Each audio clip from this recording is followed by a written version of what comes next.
복에 대한 말씀 암송기도와 암송찬양. 누가복음 4장 18절 말씀.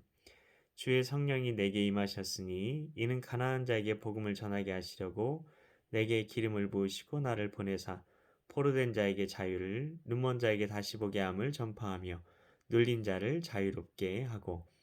주의 성령이 내게 임하셨으니 이는 가난한 자에게 복음을 전하게 하시려고 내게 기름을 부으시고 나를 보내사 포로된 자에게 자유를, 눈먼 자에게 다시 보게 함을 전파하며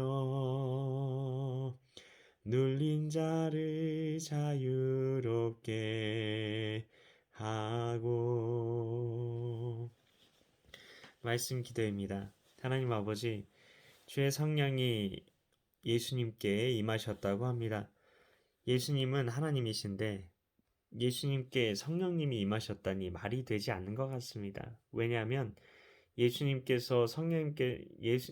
성령님께서 예수님에게 임하셔서 예수님이 포로된 자를 자유롭게 하고 눈먼 자를 다시 보게 하는 등의 사역을 하실 수 있었다고 말하고 있기 때문입니다. 예수님 단독으로 일을 하셔도 됐을 것 같은데 왜 굳이 성령님께서 임하셨고 그 힘으로 사역을 하신 것일까요? 예수님께서는 자신을 길이라 말씀하셨습니다. 이 세상에 타락하지 않은 사람은 아무도 없습니다. 모두가 다 죄인이라는 것입니다. 죄인이 걷는 길을 죄의 길이라고 합니다. 그러나 예수님께서 걸으신 길은 의의 길이라고 부릅니다. 그런데 죄인이 의의 길을 걸을 수는 없습니다. 열차가 선로에 따라 운행을 하는 것과 마찬가지입니다. 우리는 죄가 놓아준 그 선로 위로만 다닐 수밖에 없는 죄인일 뿐입니다.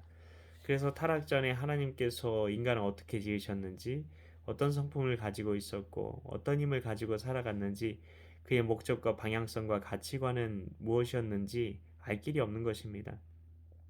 예수님께서는 물론 하나님의 아들이십니다. 타락 전에 인간이 걸어야 했던 의의 길이 무엇이었는지 보여줄 수 있는 사람이 아무도 없었기에 예수님께서는 자신이 몸소 그 길을 걸으며 어떻게 살아야 하는지 보여주셨던 것입니다.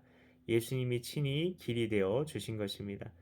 그래서 예수님께서는 자신도 하나님이셔서 전능하심에도 불구하고 성령님의 능력에만 완전히 의존하셔서 성령님께서 주시는 그 힘으로 사역을 감당하셨던 것입니다.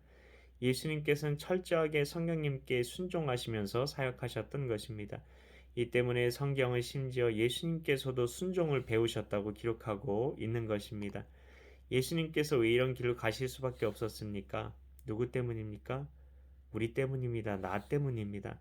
우리를 사랑하셨기 때문입니다. 우리를 사랑하신 예수님께서 그 길로 이미 걸어가셨습니다. 그러면 우리가 해야 할 일은 무엇이겠습니까? 예수님께서는 가난한 자에게 복음을 전하길 원하셨다고 말씀하십니다.